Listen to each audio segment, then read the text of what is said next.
अस्सलाम वालेकुम नाज़रीन। अमरीकी इलेक्शन चल रहे हैं। अमरीकी इलेक्शन के बारे में बात कर लेते हैं। कैमला हैरिस और डोनाल्ड ट्रंप के अंदर कांटे का मुकाबला जारी है। इस वक्त जब मैं वीडियो बना रहा हूँ 9:15 का टाइम है और डोनाल्ड ट्रंप जो है वो काफ़ी ज़्यादा बढ़तरी ले चुके हैं अब तक। आज जो है वो दोपहर तक ये तमाम तर रिजल्ट जो हैं वो क्लियर हो जाएंगे और दोपहर तक ये पता चल जाएगा कि अमरीकी सदर किसने बनना है। ट्रंप जो है वो फिलहाल बहुत आगे निकल चुके हैं और ट्रंप को हराना इस वक्त बहुत मुश्किल हो चुका है। आप लोगों के साथ शेयर करते चलें कितनी सीटें ट्रंप जीत चुके हैं और कितनी जीतनी है टोटल अमेरिका का सदर बनने के लिए।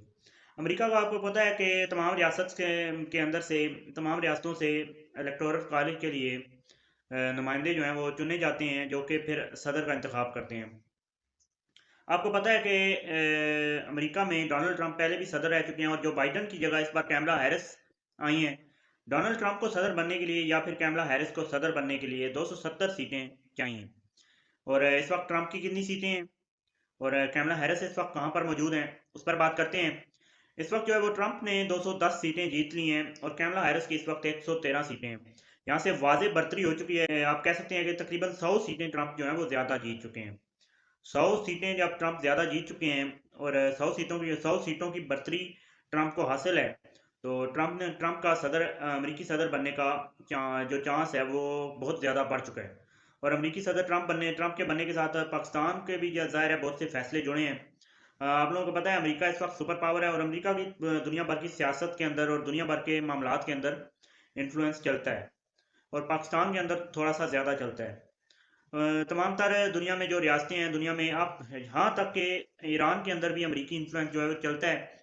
ईरान के फैसलों के अंदर भी अमेरिका जो है वो सवाल उठाता है। अमेरिका की जो स्टेट के सरबराह हैं उनकी सोच जो है वो असरअंदाज होती है ईरान के अंदर भी, क्योंकि ईरान को भी वो लोग जो है वो धमकाने में और ईरान को भी नीचा दिखाने में अपना किरदार अदा करते हैं और दुनिया भर में नीचा दिखाते आए हैं, जो कि मेरे ख्याल से गलत बात है। तमाम रियासतों को आज़ादाना तौर पर अपने फैसले लेने चाहिए और तमाम रियासतों को अपना जो है वो फैसला खुद ही करना चाहिए। लेकिन अमरीकी सियासत जो है वो तमाम तर दुनिया के अंदर इन्फ्लुएंस रखती है। तो पाकिस्तान की नज़रें भी उनकी तरफ हैं, ख़ास तौर पे पीटीआई जो है वो डोनाल्ड ट्रंप की तरफ देख रही है। अब देखें डोनाल्ड ट्रंप आते हैं तो पीटीआई को कितना रिलीफ मिलता है। मेरे ख्याल से ये सिर्फ बातें ही हैं, लेकिन आप देखते हैं क्या होता है।